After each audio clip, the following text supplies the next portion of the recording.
en casa con famosos escritores italianos y hoy tenemos el placer y el honor de tener la presencia de Tiziano Scarpa, quien saludo y que vuelve a estar con nosotros, si bien de una manera muy peculiar que esa modalidad de nuestros días de encierro, o sea, la videoconferencia. Tiziano Scarpa fue huésped, estuvo en México, invitado por el Instituto en 2017, presentó su libro Cuerpo, que ha sido traducido por el laboratorio Traduxit en el Instituto y en la Feria del Libro de Guadalajara. Ahí vemos el libro. Y pues yo termino aquí, le doy la palabra a Barbara Bertoni, que es el alma del laboratorio Traduxit y que va a conducir el diálogo con Tiziano Scarpa. Les pido a todos los participantes encarecidamente que dejen silenciado su micrófono para que no haya interferencias en la conferencia. Y al mismo tiempo les acuerdo que al finalizar el diálogo, la chiacchierata con Barbara Bertoni y Tiziano Scarpa, sería posible hacer preguntas al autor. Para ello, si ven en la barra abajo, tienen varias opciones.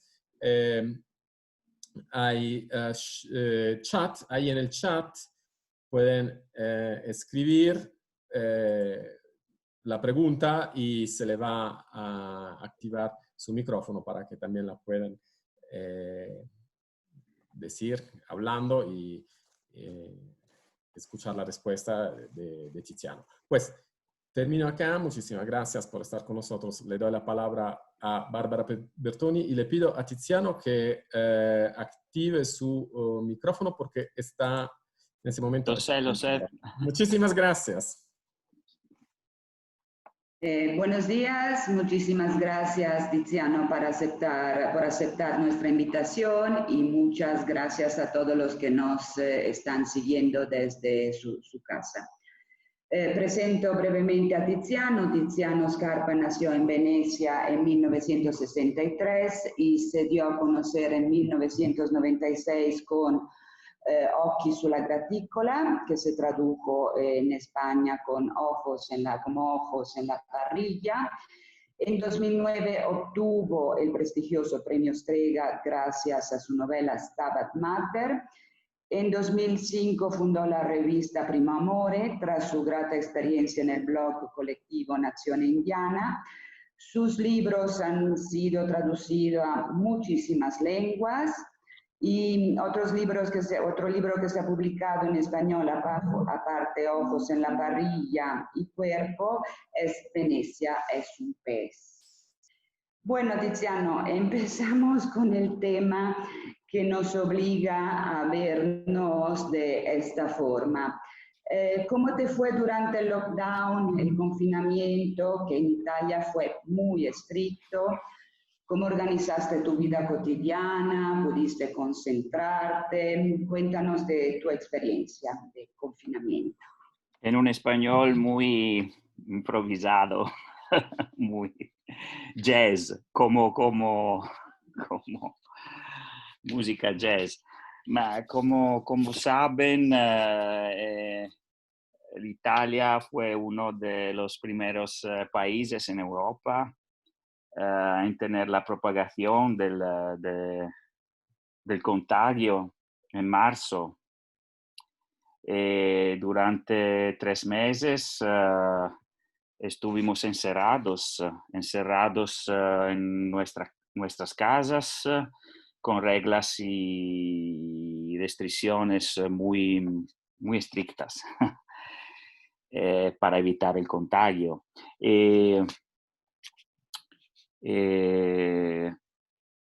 Lo que me sorprendió fue una experimentación que experimentamos una especie de suspensión. Una suspensión. por ejemplo, este libro que es Cuerpo, me inspiró las greguerías, los aforismos poéticos de Ramón Gómez de la Serna.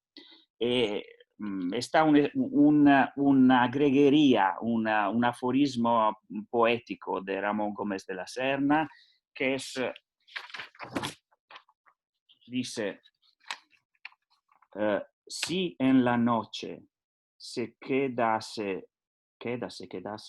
encendido un relámpago en el cielo, si se sostuviese esa luz firme y grave, se vería el fondo del cielo, sus entrañas, su techo trágico y cuajado de cosas, su fondo anatómico, crudo y abismado. Por mí es como si este relámpago en el cielo se firme por 3 meses. Por 3 meses. 3 meses a mostrar, pudimos vivir una situación de esa manera, de esa calidad, porque por algunas semanas no pasó nada, sino la pandemia, solo la pandemia. Todo el mundo estaba encerrado, nada pasaba. Como una luz en el cielo que te muestra cómo funciona la sociedad. Porque la normalidad es que se pasa muchas cosas, siempre unas cosas y los días siguientes una otra cosa y los días siguientes una otra cosa, continuamente el jornalismo con diferentes situaciones, eventos, por 3 meses, nada, solamente la pandemia. E la tragedia della pandemia.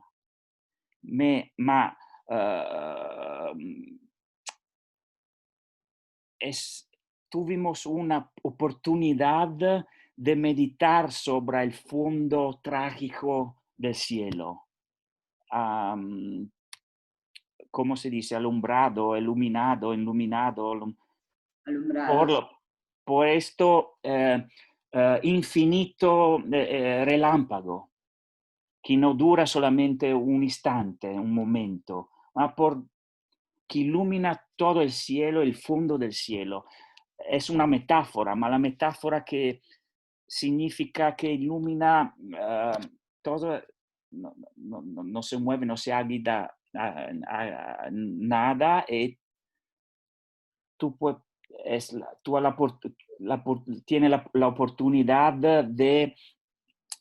de meditar sobre cómo se organiza la vida, como sobre el turismo, el turismo a Venecia, la economía, sobre, por ejemplo,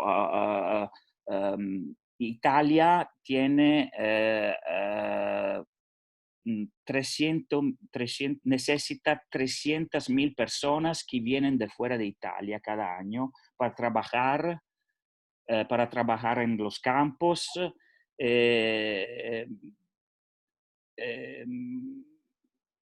para recoger fruta, y nadie lo sabía.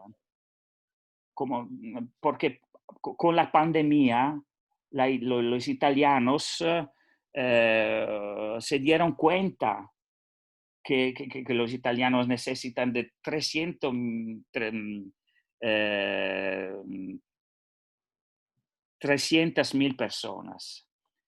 Porque tú compras la fruta en el supermercado, pero no crees que la fruta fue recogida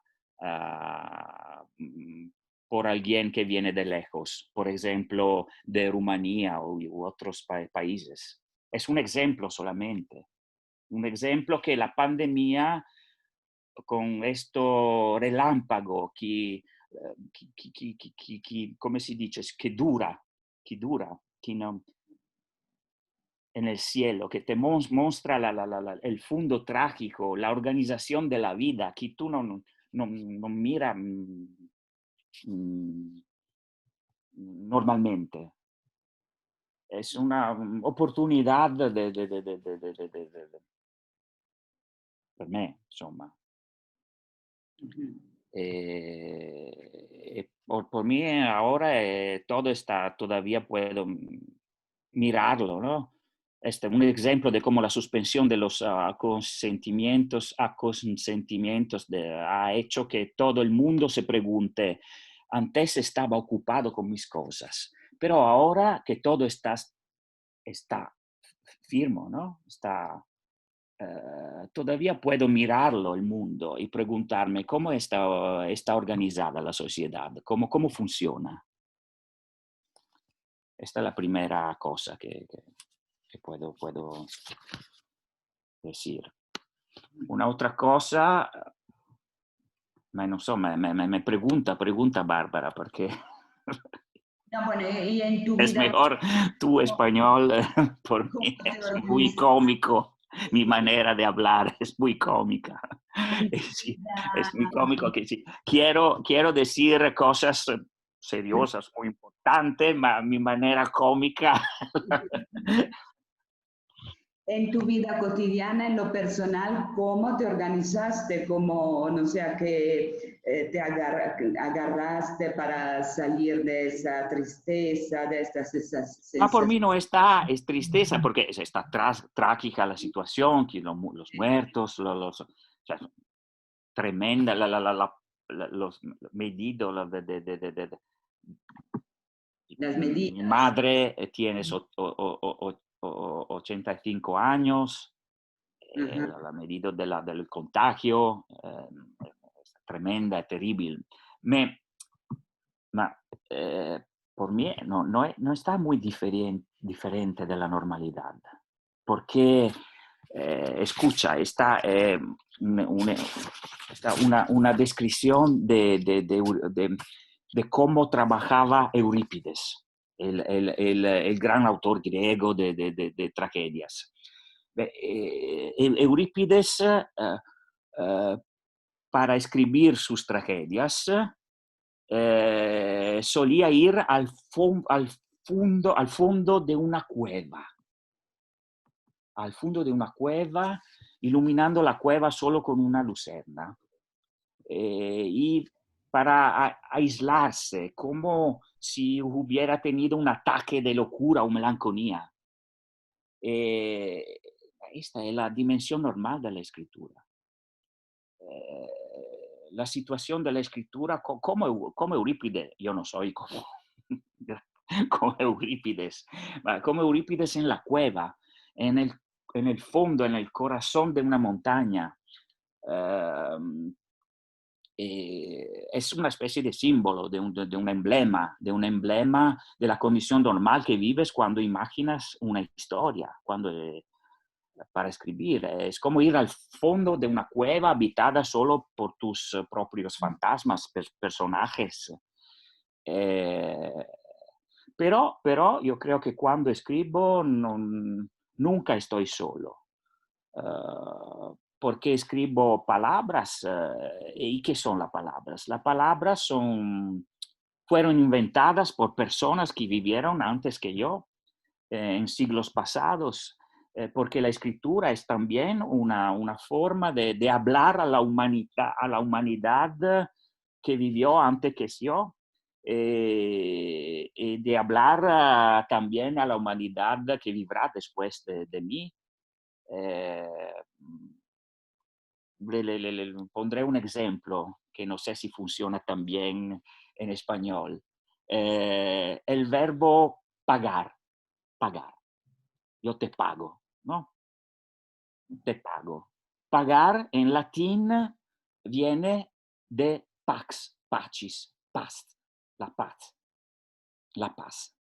Así, por ejemplo, cuando pagamos, yo te pago, pagamos, significa hacemos la paz, las paces con alguien. Los muertos inventaron la palabra pagar. Pagar significa hacer la paz con el dinero, a través del dinero. Es un enseñanza que me dan los muertos. Así, cuando para escribir, cuando escribo, es una manera de hablar con los muertos, con sus palabras. Fueron los muertos que inventaron las palabras. Yo no sé, no estoy nunca completamente solo cuando escribo. Mismo en el fondo de la cueva de Eurípides, nunca estoy solo, porque estoy con las palabras, con las compañeras, la compañía de las palabras que fueron inventados, que los muertos han inventado por nosotros. Y ahora, entonces, yo y mi mujer, que es artista visual, visiva, de pintura, video,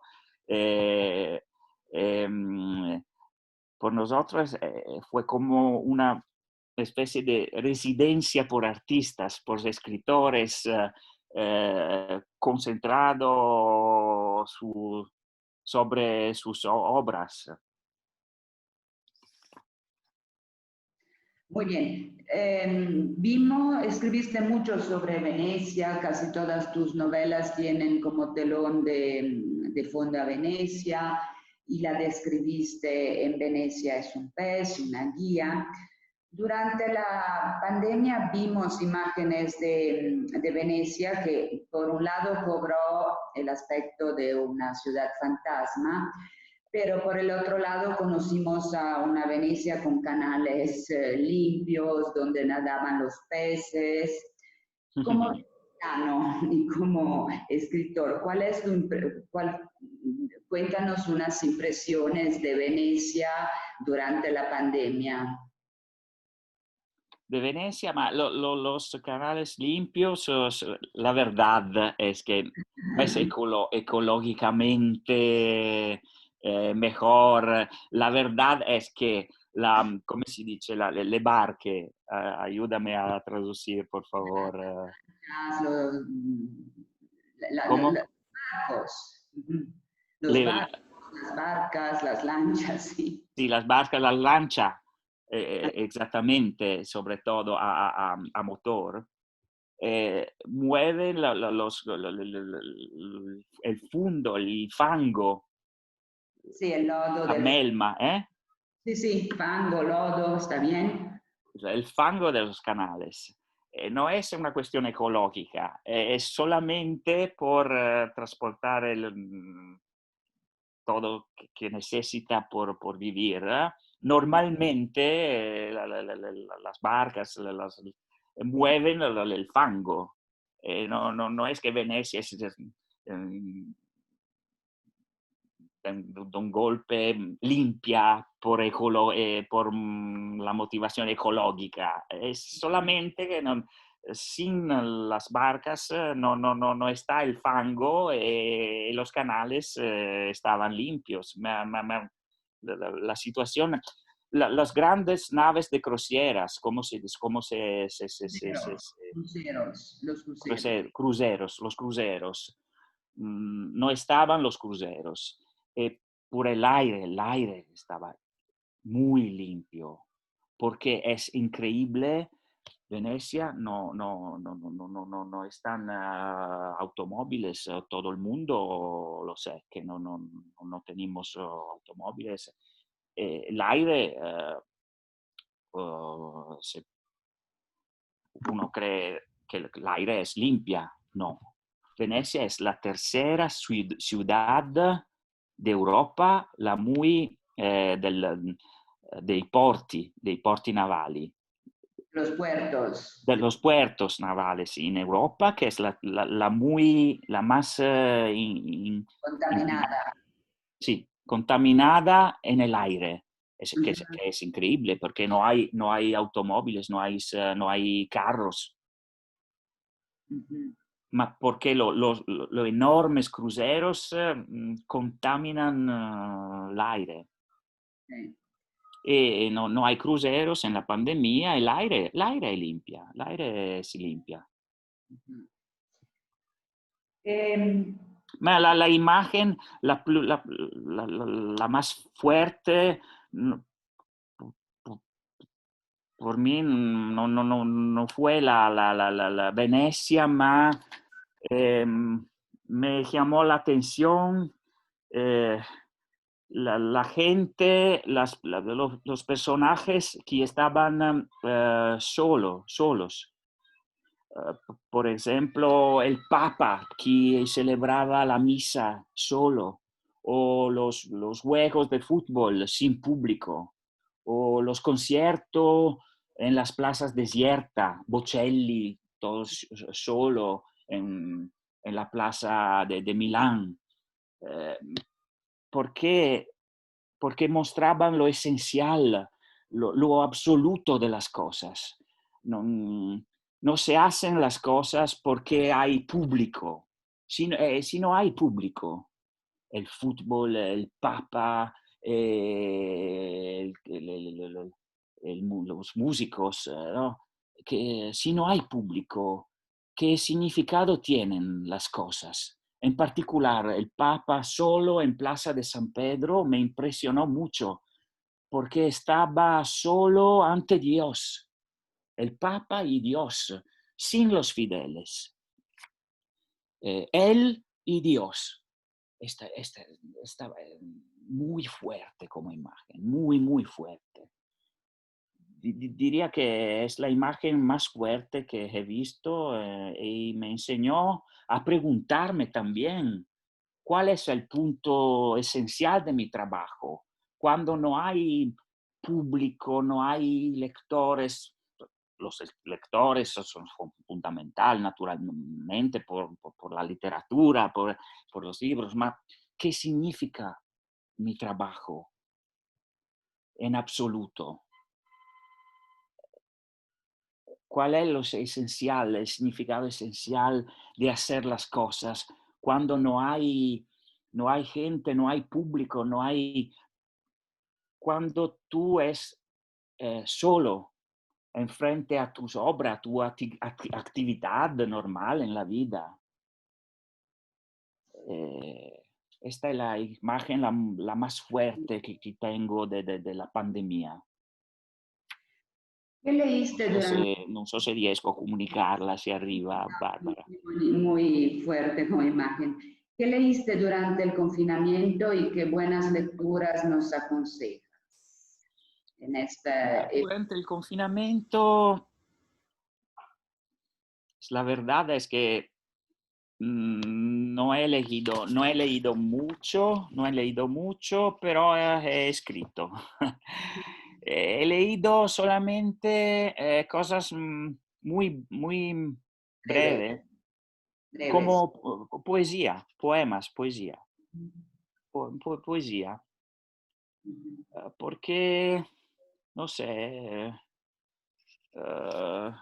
escribí mucho, por ejemplo, escribí un cuento de hadas para los niños, porque con un amigo mío hizo los dibujos en blanco y negro. Lo que me encantó es del niño que no podía dormir, ¿no? Y porque yo no soy,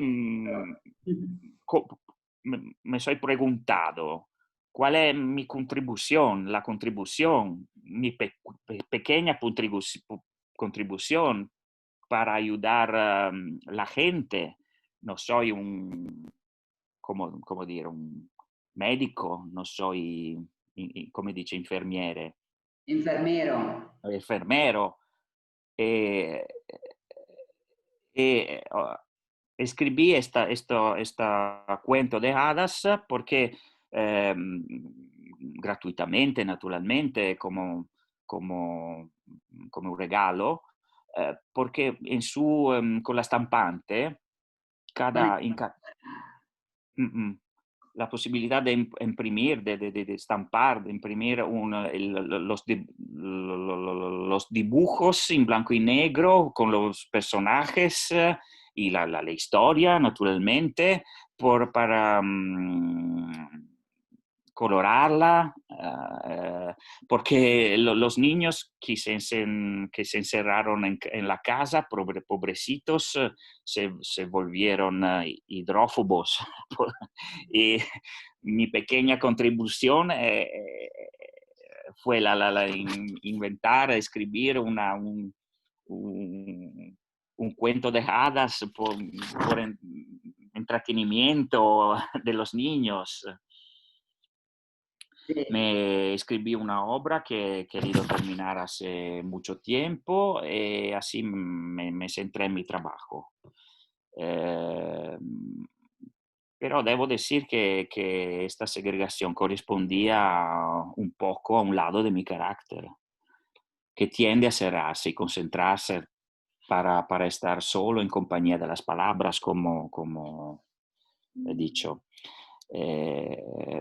Por lo que en definitiva no sufrí esta segregación como otras personas que solían hacer otras actividades más agitadas.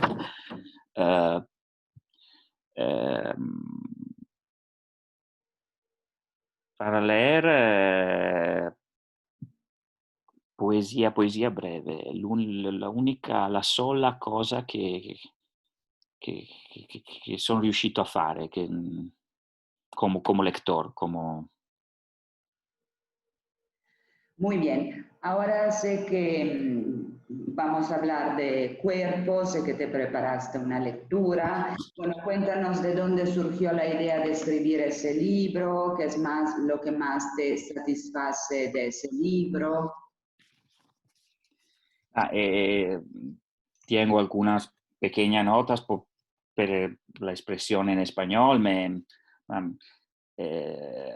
Puedo decir que este libro contiene 50 capítulos que hablan de 50 partes del cuerpo. No son exactamente aforismos, puede recordar las greguerías de Ramón Gómez de la Serna.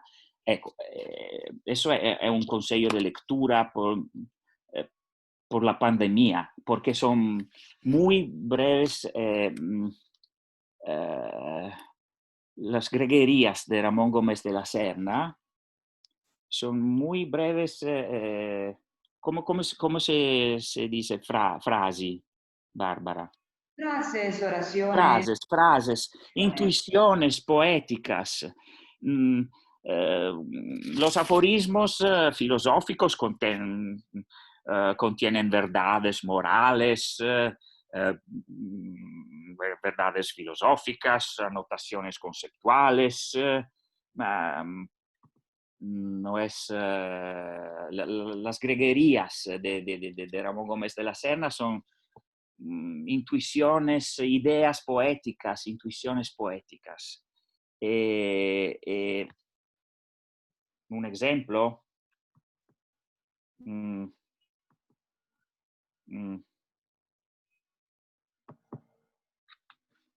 En la campana hablan el cielo y el abismo. Una otra. El tiempo no corre más gracias a las tortugas.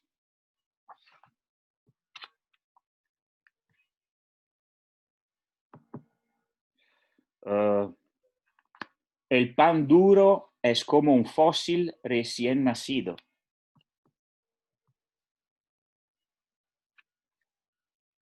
Cuando recogemos el guante caído, damos la mano a la muerte.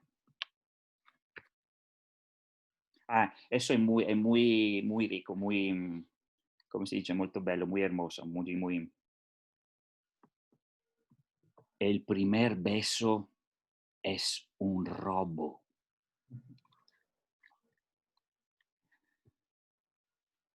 El violín armoniza el llanto de los niños.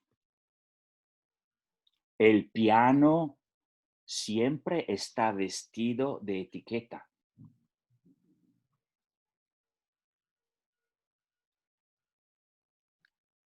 Rollo de pianola, música braille para pianos ciegos. Hay árboles que dan gritos verdes. La rana se tira al agua como si quisiera suicidarse. Eso es muy pandémico. La luna, vacuna de la noche.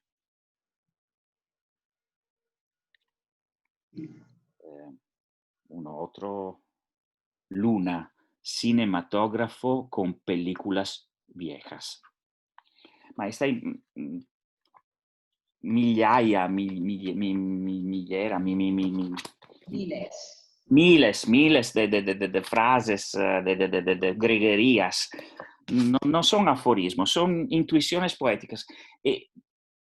En cuerpo, la inspiración fue también Ramón Gómez de la Serna y otros escritores no exactamente de aforismos filosóficos, pero de frases poéticas, de intuiciones, de pequeñas historias muy breves.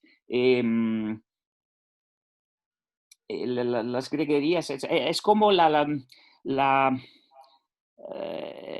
como el material de construcción para escribir poemas.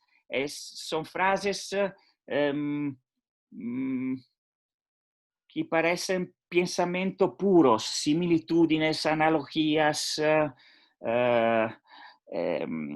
como si el escritor dijera, aquí está una idea hermosa, mientras tanto tomo esta nota y luego la usaré en algún lugar, como si encontrara una piedra bonita, como si hiciera un boceto de escultura que tal vez algún día puse en la fachada de una casa.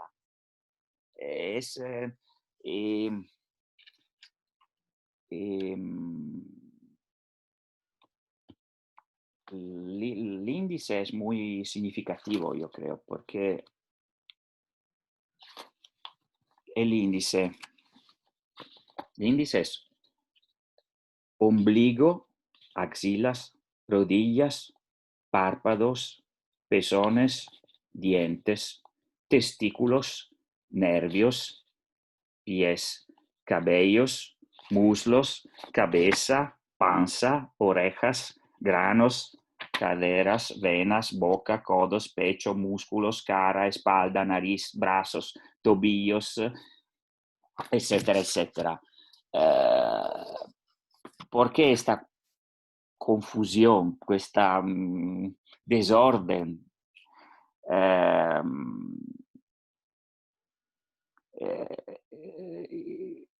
Yo creo que no estoy acostumbrado a hacer esto, a escribir aforismos. Es el solo libro que he escrito, que escribí, que contiene aforismos, greguerías, intuiciones poéticas en prosa. Yo escribo novelas, poemas. Yo creo que el cuerpo se hace sentir por impulso. Esta forma, esta manera de las greguerías, de los aforismos poéticos, era la forma más verdadera y adecuada para expresar mi sentimiento corporal, porque el cuerpo se exprime, yo creo, se hace sentir por impulsos, a través de sensaciones separadas, episódicas, no sistemáticas. Y también por esta razón el índice del libro presenta una gran confusión. No hay orden, no es un tratado sobre la anatomía, no es un atlante anatómico regular y ordenado.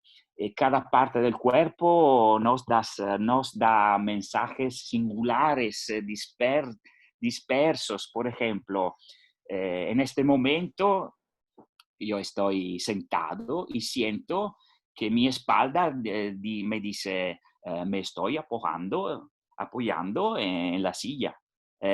Siento que mis pies tocan el piso. Mis ojos me muestran lo que veo en el computer. Y, y también lo que he escrito en mis notas por hablar un poquito mejor. Eh, ma, pero, por ejemplo, en este momento, mis codos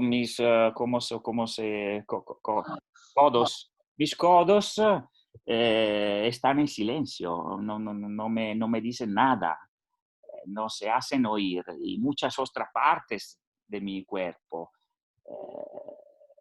Que quiero decir que me olvido de mi cuerpo en este momento, pero en cierto punto algunas partes se hacen oír y ponen todo lo demás en un segundo plano. Es como cuando alguien te pisa el pie. Te hace sentir muy doloroso y solo sientes el pie, el resto del cuerpo pasa al fondo y termina en el fondo.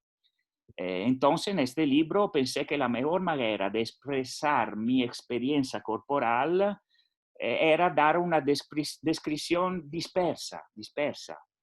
Entonces, hay que decir que esta experiencia del cuerpo es mucho regulada, pero es mucho regulada por la lengua, porque si digo mano, si digo muñeca, si digo antebrazo, ¿qué he hecho? Dividido esto en tres partes. La mano, La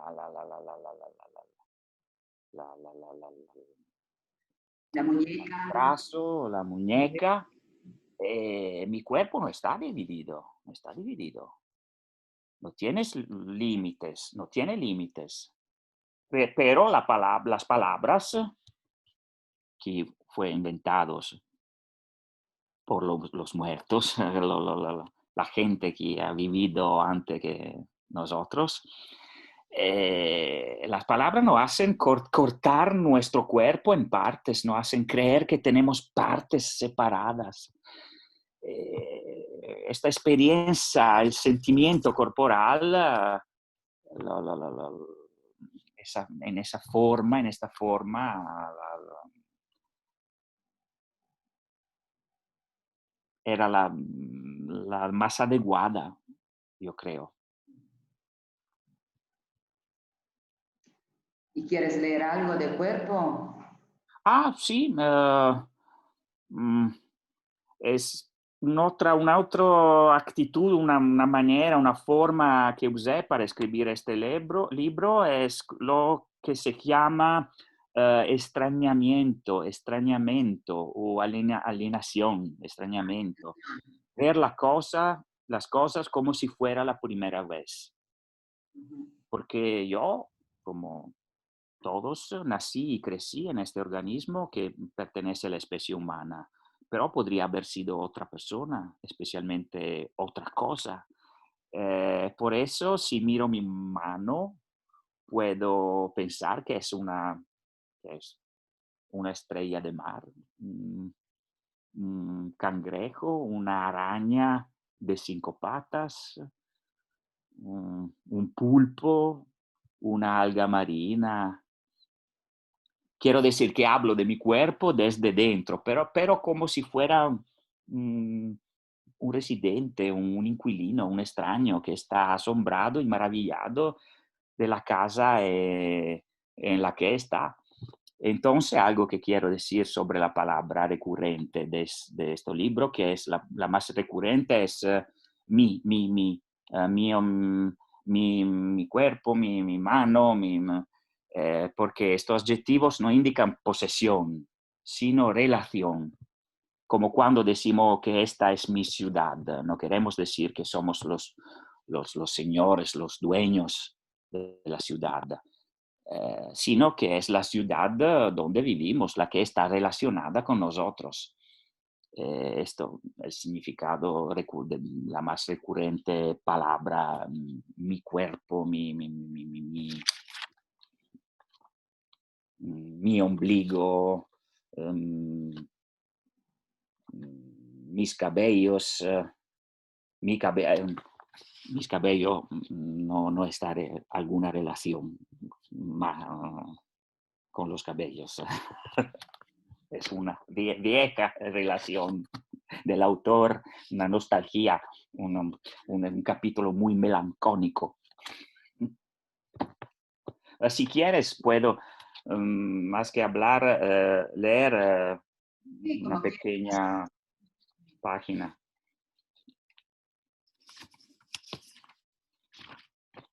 Ombligo.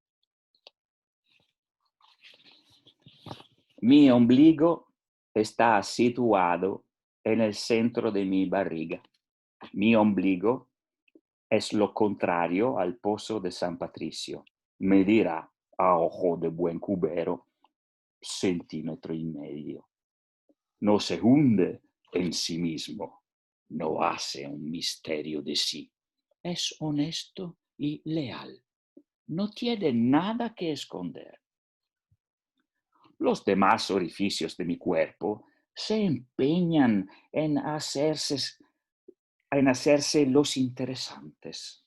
Se zambullen desde los bordes de mi piel para sumergirse en lo oscuro del fondo. Ojos, orejas, nariz, boca, miembro, intestino, los demás orificios de mi cuerpo están forrados de sensaciones. Guardan un montón de secretos a voces. Me transmiten todo lo que oyen y sienten. Se creen mucho. No pueden quedarse callados ni un segundo. Si meto en mi ombligo un audífono del Walkman, que por cierto tiene el diámetro justo, y le doy play, no oigo ni siento nada de nada, ni siquiera tantitas cosquillas. Hurgando en mi ombligo no se llega a nada. Mi ombligo me servirá como la zapatilla de Cenicienta le sirvió al príncipe azul. Me casaré con la mujer cuyo pezón embone perfectamente en mi ombligo.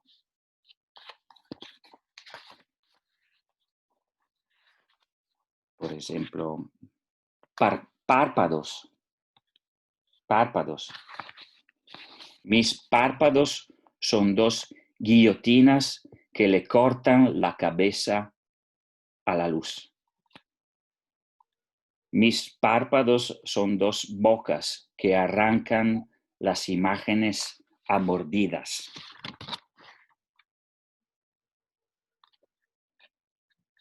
No sé.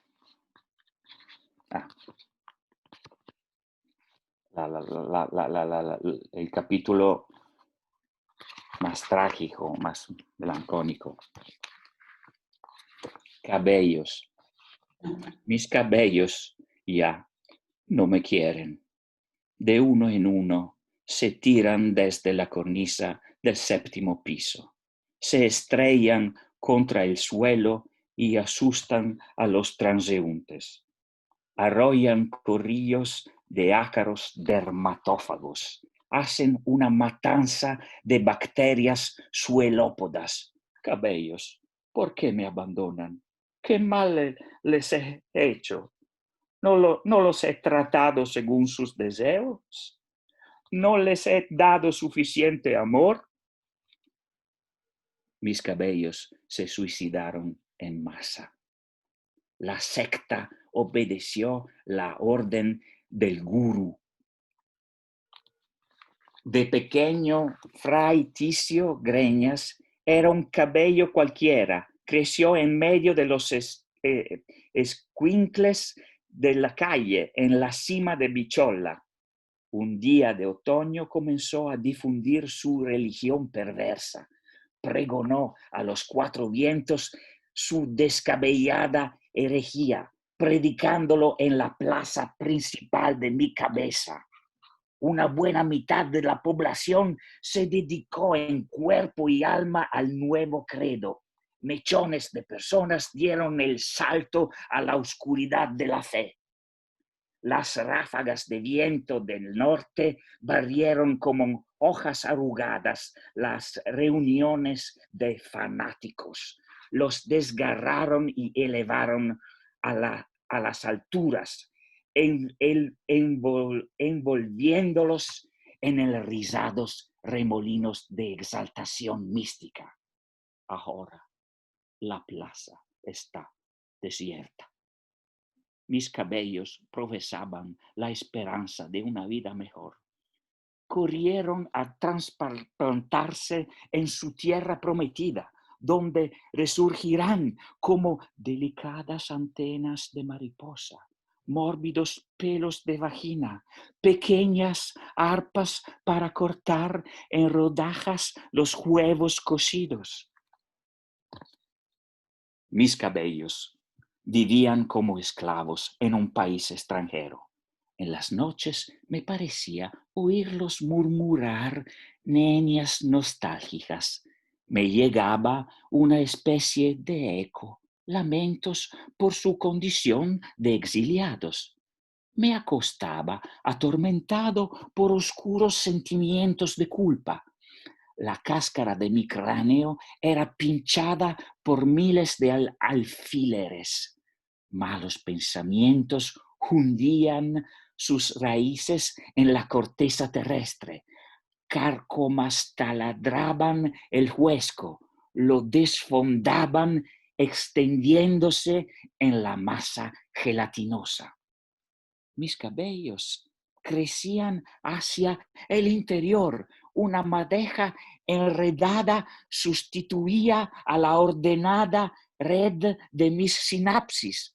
Me ensordecían alucinaciones persecutorias, pésimos fantasmas.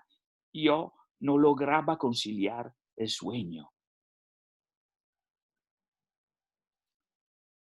Los suicidios colectivos son una característica de las sociedades masificadas.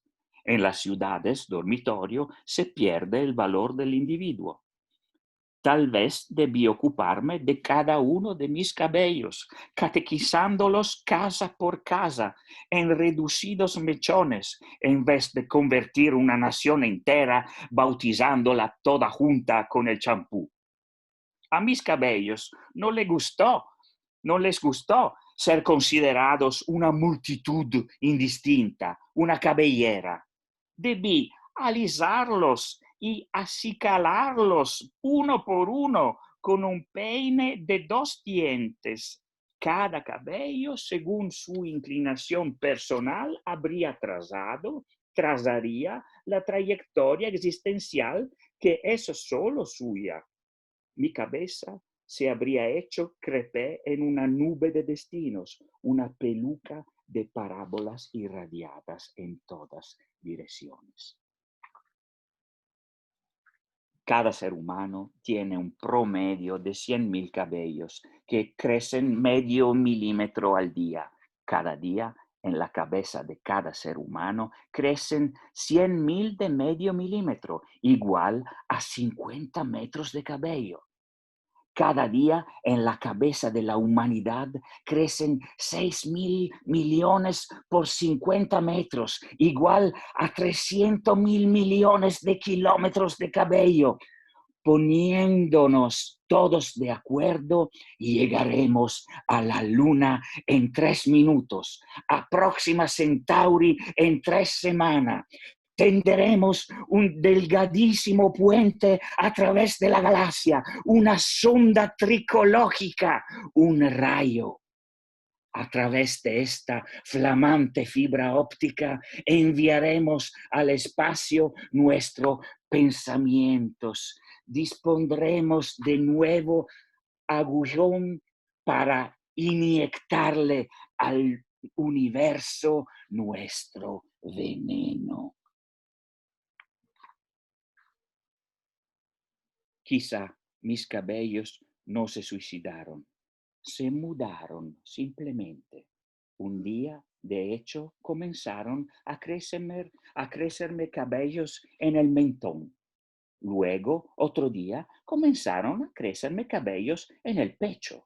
Luego, otro día, comenzaron a crecerme cabellos en el miembro. Luego, otro día, comenzaron a crecerme cabellos en los dedos gordos de los pies. Mis cabellos se aventuraron a las regiones más inaccesibles de mi cuerpo. Construyeron floridos asentamientos por doquier. En mi piel se llevó a cabo una masiva migración de pueblos. Mi barba son mis cabellos puestos de cabeza. El arco del puente que enmarcaba la frente ha proyectado sobre el agua un reflejo al contrario, inmerso en el mentón, bajo la línea de flotación de los labios. A mis cabellos debe haberles sucedido lo que a Narciso. Se enamoraron de su propio reflejo y se aventaron todos juntos al estanque. Muy bien, un aplauso virtual para esta lectura excelente, increíble. Vamos a ver si alguien tiene preguntas del público. Pueden escribir su pregunta o pedir la palabra. Si no, voy, mientras se organizan para las preguntas, te voy a hacer otra pregunta. Como hay unos traductores que nos están siguiendo, te pregunto, tradujiste un libro de poemas de Bukowski, You Get So Alone at Times That It Just Makes Sense, y también tradujiste para la colección de Einaudi, escritores traducidos por escritores, La caída del escritor brasileño Diogo Mainardi. Cuéntanos por qué un escritor sintió la necesidad de traducir y cómo trabaja un escritor que traduce a otro escritor y que te dejó esa experiencia. Bueno, cuéntanos de tus experiencias como traductor. Olvido de decir que el aplauso fue también por ti, por te, Bárbara, por la traducción que está magnífica. Si tú quieres recordar cómo fue traducido este libro, es muy importante porque el cuerpo es la fruta, el fruto, el fruto de un trabajo colectivo que colectivo, conducido, coordinado por Bárbara Bertoni y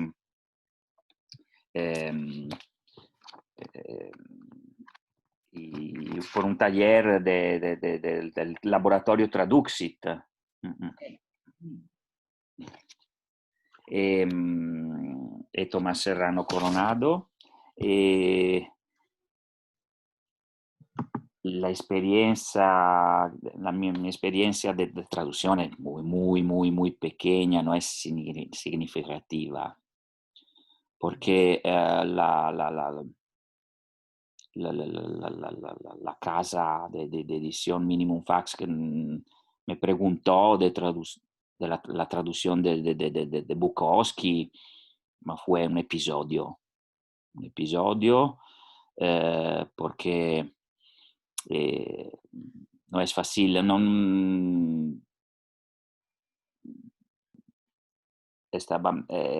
eran poemas muy simples.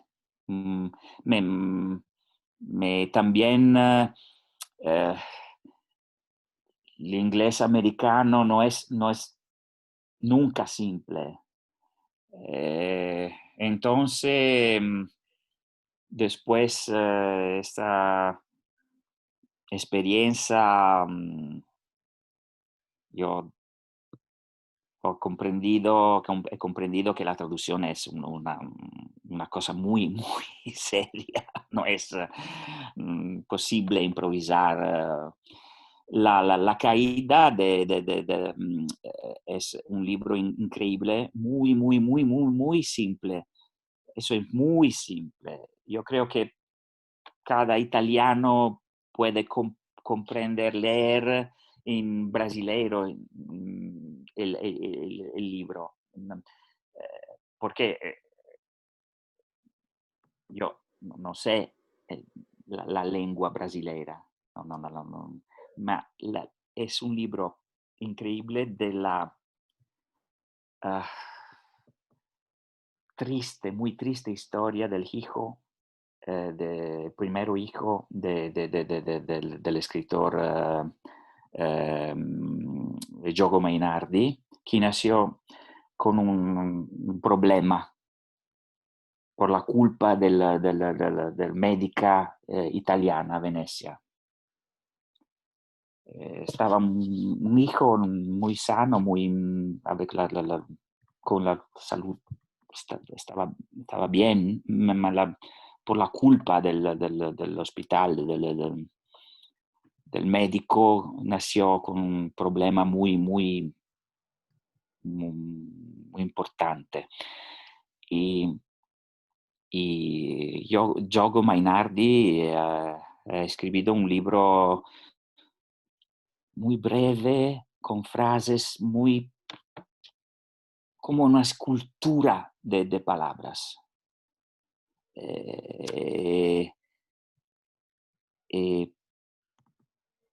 La necesidad, la alegría también, porque es un escritor fantástico, súper, Giogo Mainardi, fue que yo sentí la necesidad de far conoscere, aiutami. De dar a conocer. De dar a conocer, De sí. dar a conocer este increíble libro, muy simple, por todos, por los niños, los adultos, por todos. Ma no fue una experiencia muy significativa como técnica de la traducción. Fue una acción cultural, de amistad, de conocencia, de experiencia de la vida. Porque yo no sé, el brasileiro, en la edición brasilera, yo he leído el libro de mi amigo Giogo Mainardi y he comprendido todo, porque es muy simple, simple, simple. Yo me soy...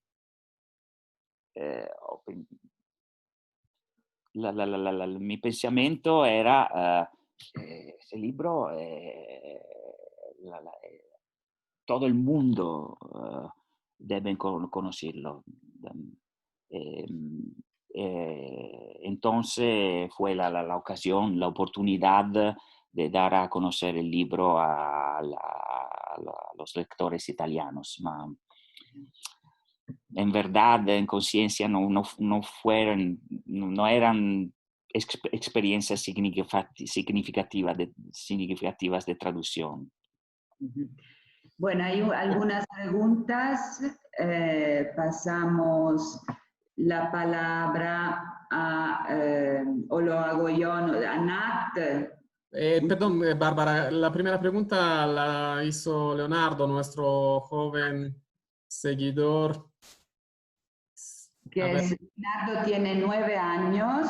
Sí, le damos la palabra para que pueda hacer su pregunta. Sí. Leonardo, tu micrófono está activado. Buenas tardes a todos. Mi nombre es Leonardo León Velázquez. Tengo 9 años, vivo en México, en el Estado de México, en Tecámac. Me da mucho gusto conocer a otro italiano que escribe muchos libros y también es muy aficionado a la poesía. Tampoco conozco a muchos. Bueno, les envío un saludo a todos, en especial a ti, Bárbara Bertoni, y a los que me invitaron a esta cuarta conferencia. Y mi pregunta es, ¿qué sentimiento te evoca escribir?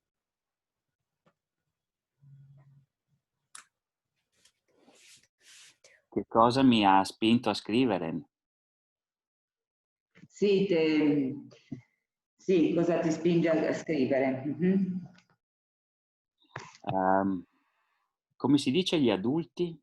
Los adultos, Quando era un niño, mm, mm, eh, mi sono accorto, come si dice, cuentan, que los adultos no dicen la verdad. Los poetas, los escritores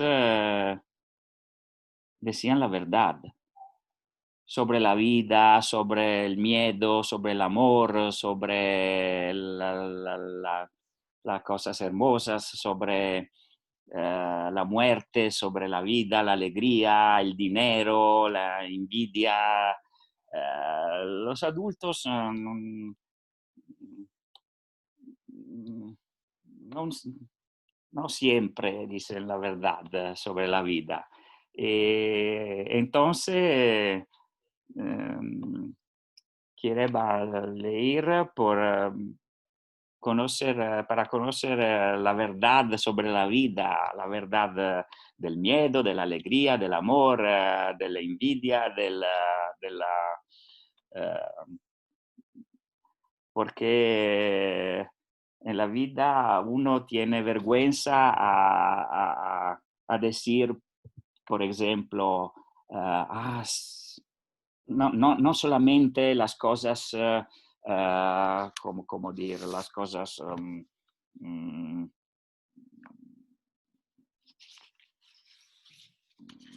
las cosas indecorosas, las cosas muy hermosas, muy maravillosas. Yo tengo vergüenza a decir, me siento oggi mi sento completamente pervaso dalla luz que me da un sentimiento de hermosidad fantástica. Tengo vergüenza a decir la verdad sobre las cosas hermosas y sobre las cosas indecorosas. Obscenas. Los poetas, los escritores dicen la verdad sobre la vida. Eso me ha portato a escribir. Come si dice? Mi ha spinto, Me ha Bárbara. llevado a escribir. sí, Hay otra pregunta de Nat, si Bárbara, perdón, le damos la palabra a Nat, me encargo yo de hacerlo. están llegando también preguntas privadamente a mí, una de Juan, otra de Cristina, pero bueno, damos la palabra a Nat. Sí, por favor, si las preguntas las pueden poner en el chat, yo diría 2 preguntas más porque ya estamos llegando al término de nuestra conferencia. Ciao a tutti e grazie, molte grazie. Tiziano, ¿qué parte del cuerpo te sorprendió más a la hora de escribirlo?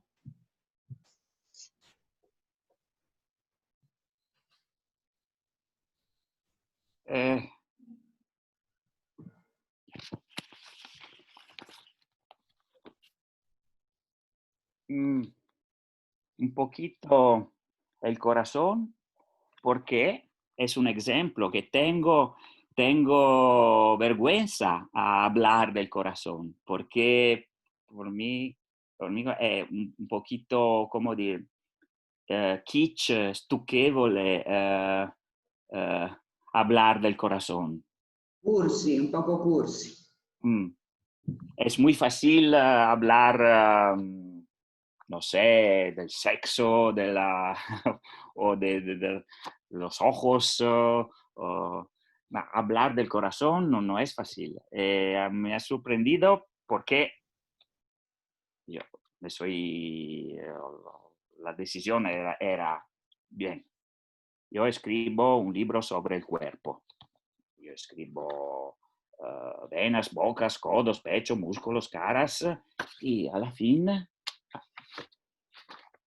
necesidad es escribir sobre el corazón también.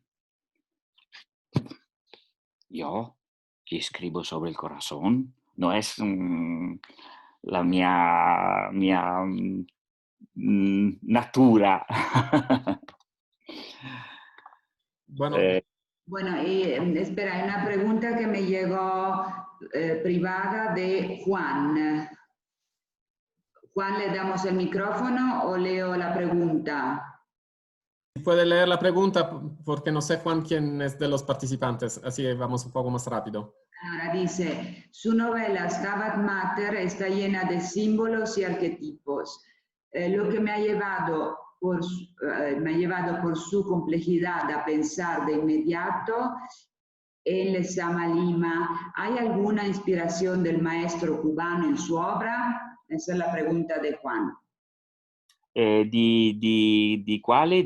L'esame a Lima. Sí, Eh, sí, ehm, in Stabat Mater. non specialmente in questo libro. Conosco Paradiso, ma no specialmente. Io quando scrivo, io, per me è un'esperienza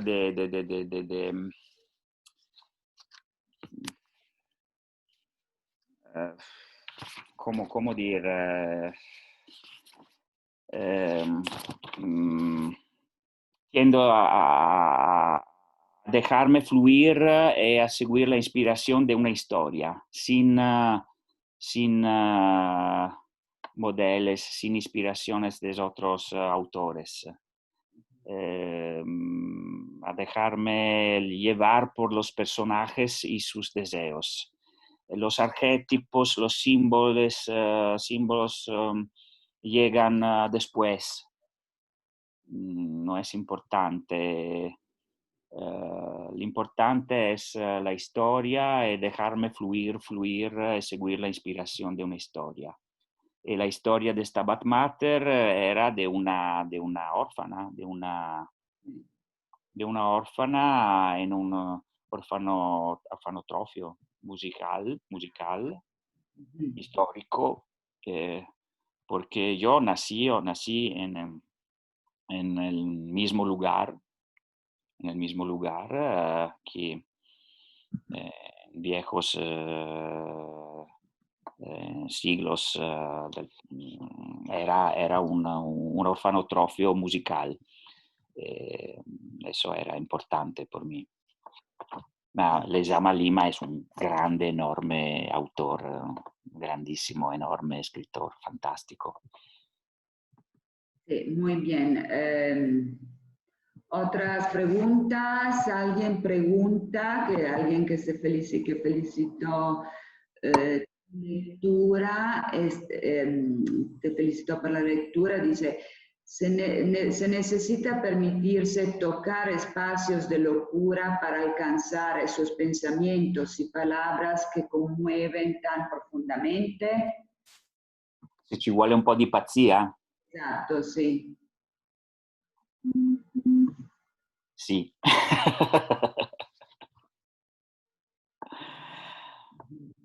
Sì, la letteratura è probabilmente un lugar de la sociedad que permite de exprimir locura sin el peligro de le consecuencias de la locura.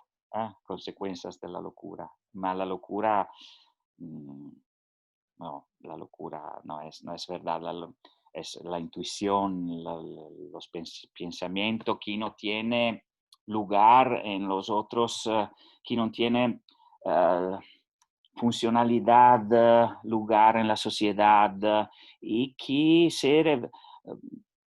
L'ejemplo perfecto es la greguería de Ramón Gómez de la Serna. Es una locura. Si en la noche se quedase encendido un relámpago en el cielo, si se sostuviese esa luz firme y grave, se vería el fondo del cielo, sus entrañas, su techo trágico y cuajado de cosas, su fondo anatómico, crudo y abismado. ¿Qué es eso? Es una locura. Ma con la pandemia, por mí, fue muy, muy importante esta visión, esta intuición poética que no significa nada en la normalidad. ¿Qué es un relámpago en el cielo que si se sostuviese esa luz firme y grave? Es una locura. El relámpago es un instante, momento, ¿no? Por mí fue importante para interpretar, para comprender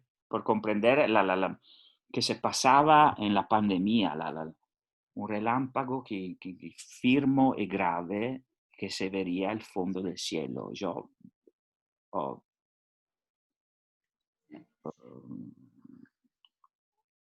Muy bien. Terminamos, Marco, una pregunta rápida todavía. Una pregunta más. Allora, una última pregunta dice, ¿qué es lo que enriquece o lo que se pierde en una traducción y en particular en la traducción de tus obras? De Elena. Mis obras son, gracias Elena, llenas de, ¿cómo se dice? Juegos de palabras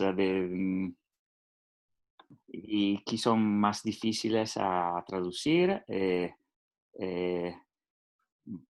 Yo creo que por lo efecto de la traducción de Bárbara y el taller de traducción, yo creo que no se perdía pues que nada, porque el efecto es muy bueno. La cercanía entre los idiomas. Depende del traductor o de la traductora.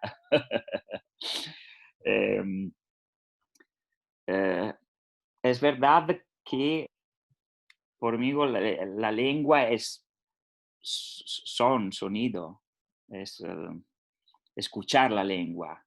El sonido de la lengua se pierde. Pues muchísimas gracias Tiziano y muchísimas gracias a todos los que nos siguieron y dejo la palabra al director del Instituto Italiano de Cultura, doctor Marco Marica, y muchas gracias a todos. Gracias, muchas gracias. Pues sí, gracias.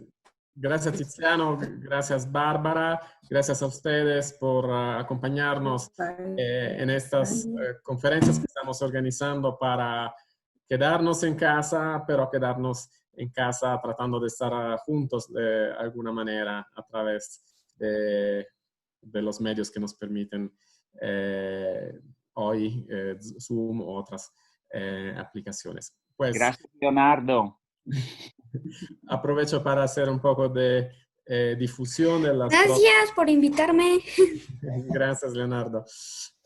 Hago un poco de difusión. Mañana tenemos una conferencia sobre la COVID con dos jóvenes investigadoras de Bolonia, del Hospital de Bolonia. Nos platicarán sobre las terapias que se están experimentando allá y el próximo jueves, vamos a tener otro encuentro de literatura con el laboratorio Traduxit y el huésped va a ser el escritor Ricardo de Torrebruna. Pues muchísimas gracias a todos. Hasta luego. Grazie, hasta luego. Gracias. Muchas gracias.